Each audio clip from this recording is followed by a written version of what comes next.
Hello, my name is Alexis Island, and I will be presenting on the assessment tool Social Language Development Test for Adolescents, or the SLDTA. So first, about the Social Language Development Test for Adolescents. The SLDTA is a diagnostic test with 5 subtests that evaluates language-based skills, including problem solving, social interpretation, making inferences, and using/interpreting social language. The test helps discriminate between typical developing adolescents versus adolescents diagnosed with high-functioning autism or other language impairments. The 5 subtests have 12 items each. The authors are Linda Bowers, Rosemary Hewins, and Carolyn M. Lawjudici. The publishers are Linguini Systems, and they were published in 2010. The normative data for the test includes ages 12 to 17 of 500 subjects from every U.S. region. A sample population reflects the national schools on race, gender, age, and educational placement. Students who experience hearing loss, are nonverbal, or are non-English speakers are exempt from the test. The test ages ranges from 12 to 17, or those 18 and over whose overall cognitive function is within the age range. There is a test for elementary students, the social language development test for elementary. But that one was developed first. This one was developed second, and the questions are geared more towards real life situations that typical teens would go through. So the rationale and description continued. The purpose was to provide age-appropriate social skills for non-typical developed adolescents through intervention, with hopes that they'll have the tools necessary to excel in their community. The language skills are key in developing those peer relationships. By adolescence, most typical functioning children can interpret their environments around them. So the authors created this test to address the needs of students with atypical development in the areas of paralinguistic, metalinguistics, and the interpretation of specific social interactions. So we'll take an in-depth look at the language skills and different sets that are being targeted in each of these subtests because there are no supplementary tests needed, but starting with the subtests and sections of the SLDTA. So subtest A is making inferences, and that asks the students to look at a picture and infer what someone else is thinking. Subtest B focuses on interpreting social language. The students will be asked to give an example of how people communicate. Subtest C is problem solving, stating and justifying solutions. So the students will be asked to solve a problem with logical solutions. Subtest D is testing social interaction. So the students will listen to various situations and answer the questions. Subtest E is interpreting an ironic statement. So the students will listen to questions on a CD and then they will be asked to interpret the meaning of those questions. So areas of language assessed in the SLDTA. So what is a language disorder? ASHA defines a language disorder as an impairment in the use or comprehension of written or spoken language, and it affects the context, form, use, and function. And it also can affect both receptive and expressive language skills. So there's 3 types of language disorder: expressive, receptive, and pragmatic. So the domains of language assessed in this specific test, the social language development test for adolescents, is pragmatics, or the use and understanding of verbal and nonverbal communication. And it's focused on the interpretation and application of language as it's used socially. Another domain of language is semantics, and that's the meaning and content of individual words, sentences, and phrases. So here is where I was saying that we were going to take an in-depth look at what areas of language are assessed in each of the subtests. So subtest A is social inferences. So it's how you understand and make conclusions and inferences about the intentions of other. So an example of a question that would be on this subtest is, does the individual comprehend that someone crying means that the person is sad? So subtest B is social interpretation, and this is the ability to respond and interpret appropriately how to interact with people in social settings. So example for this is, does the individual comprehend someone laughing out loud, but they have a straight face?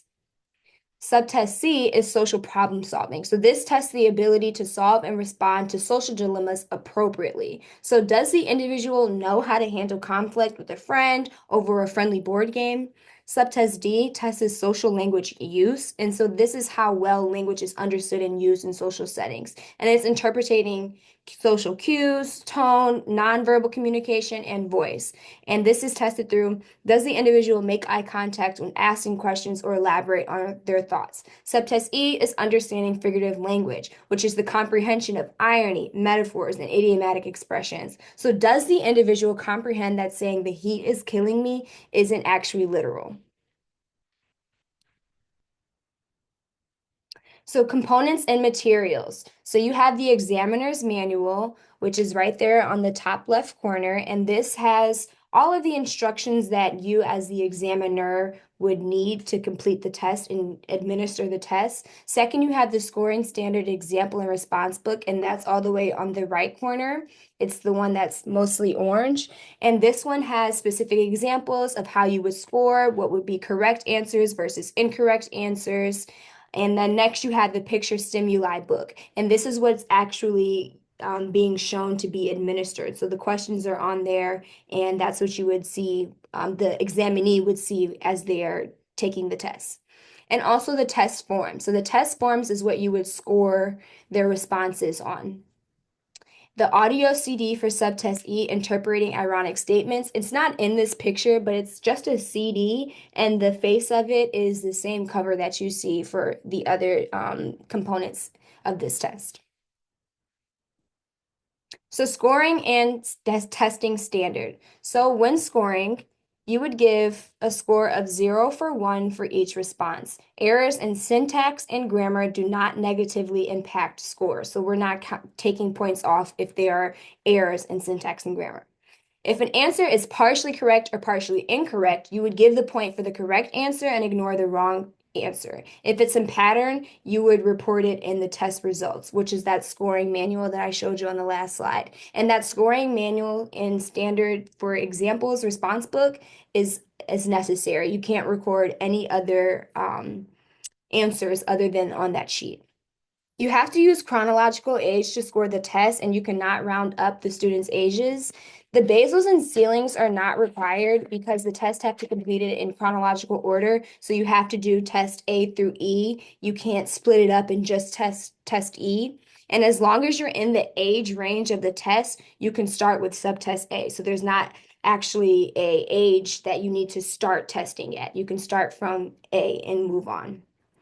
So the results from the test should display the student's strengths and weaknesses, and this will help teachers, parents, and the student themselves understand where they're at as far as their social language function. And also it helps SLPs make recommendations for additional testing if needed. So the testing standard, the length of time administered is 45 minutes. Breaks are allowed once the set of subtests is completed in its entirety. Tests must be conducted by licensed SLPs or psychologists. The test environment must be free from distractions so that you're able to hear the audio questions and have proper lighting so that the student can see the picture book. And like I mentioned before, you have to start with subtest A and go all the way in order from E. The examiner should present instructions in a conversational tone, and instructions must be read aloud.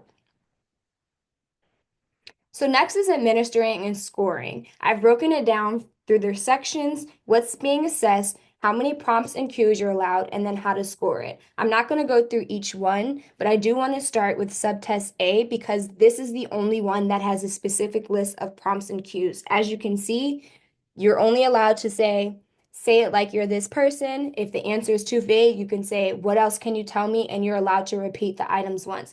For subtests B through E, you're only allowed one prompt or cue, which is, what else can you tell me if the answer was too vague or they gave a one word response and you feel like they're on the right track. But if they don't elaborate and they give a wrong answer, then you would have to give them a 0. If they say IDK, you would mark that as a no response. If they give a rude remark or an inappropriate response, you would also give them a 0.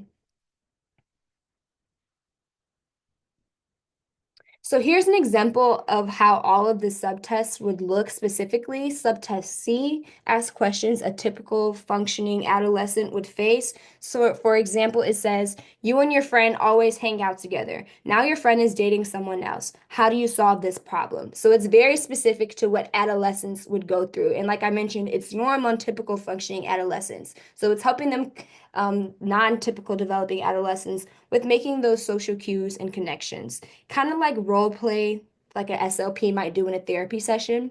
And as you can see on each of these subtests, there are scoring tips. It's the allowable prompts of how many prompts you're allowed to give them.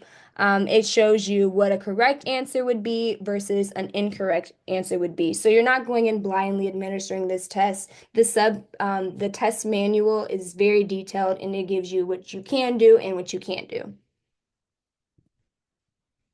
So standard score and severity ratings. So the interpretation of the social language development test for adolescents is a combination of chronological age, raw score, standard score, and the percentile ranks. So these numbers reflect the individual's ability to understand social language, which is what the test is compiling overall.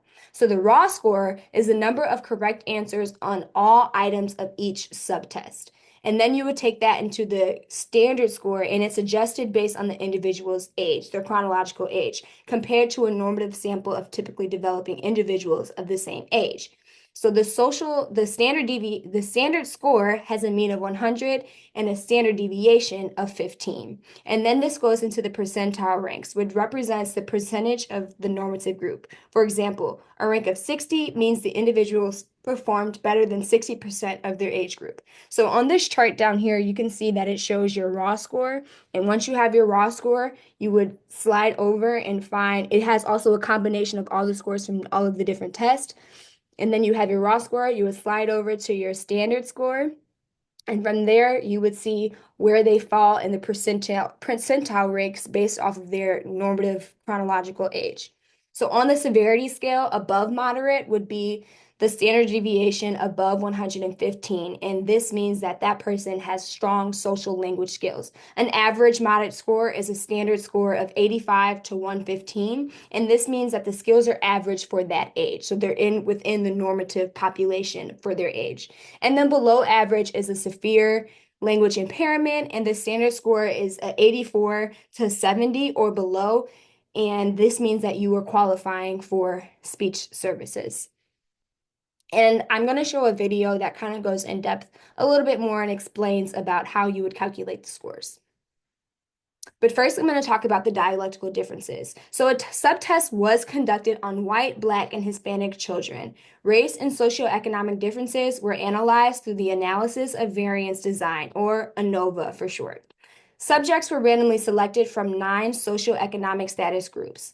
The test concluded that neither race or socioeconomic status has a major impact on the SODTA, meaning that there are no dialectical differences that this test requires you to consider. However, clinicians are encouraged to interpret test results revealed to students' regional dialects, slang, code switching, and communication patterns, and that's just through Ashe's law. So here, like I mentioned, I'm going to give you a quick video of how the scores would be collected. To compile the scores, the exact chronological age of the examinee is determined.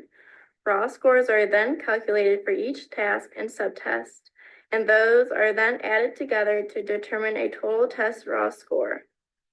Age equivalents for performance on each task, subtest, and total test are then calculated using the table 2-1 provided in the manual on page 48 and are transferred to the test form. Subject's chronological age is used to determine appropriate table for percentile ranks and standard score values, which is located on page 63 and 64 using tables 3-29, 3-30, 3-31, and 3-32. Using these scores, standard score values are determined and entered into the corresponding blanks on the test form. The mean score for this assessment is 100 with a standard deviation of 15. Scores are then plotted on the corresponding files. And so there is an example of the social language development test and how you would calculate it. So the chronological age is determined by subtracting the birth date and the date tested, and then that determines your age equivalence and the average score for the particular age group. And here are my reference pages, and I'm showing this first because it's your turn, and I'm going to show you a quick video of how I displayed the application of knowledge using the social language development test manual book. And that's a picture of it. Give me 1 second. I do have to stop the presentation to pull up the other one.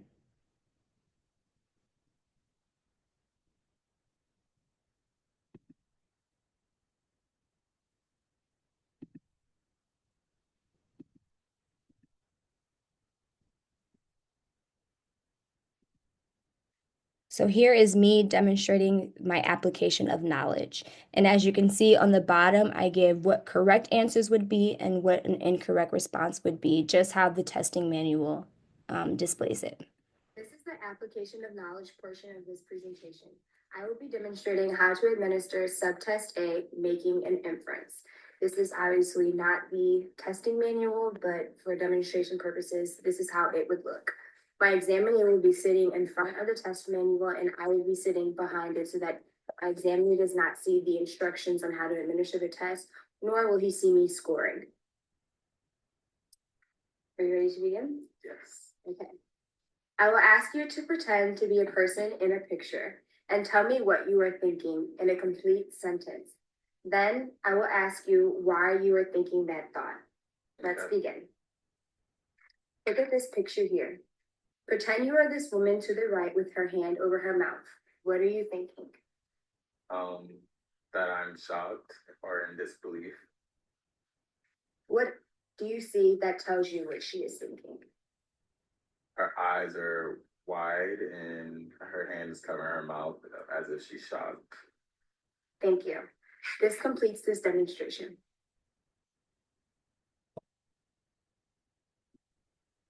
And that is all for this presentation. Thank you.